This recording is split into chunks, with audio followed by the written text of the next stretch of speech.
in the Eastern Cape. Now, evacuations continue in the Southern Cape due to raging veld fires in the region.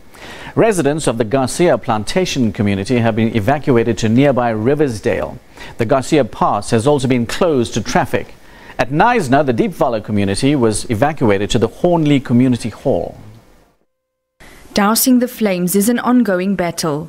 Residents from Diepwalle, mostly Sandpark staff, were affected. We've evacuated people from the Diepwalle staff village as a precautionary measure.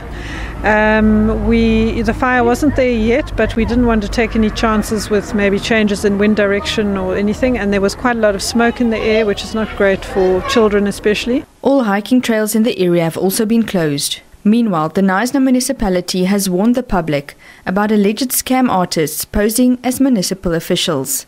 The individuals are asking for donations from residents in the Riversdale area for those affected by the fires. The municipality did not send any officials to ask for money from residents, so please take note that this is a scam.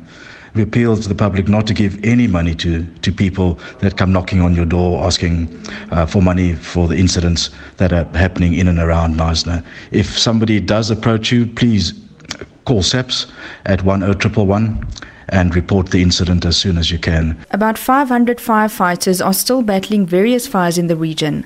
A number of aerial resources, including helicopters and fixed-wing aircraft, are lending support.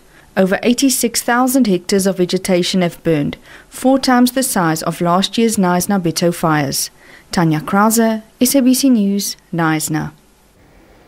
Well, police have arrested 2 suspects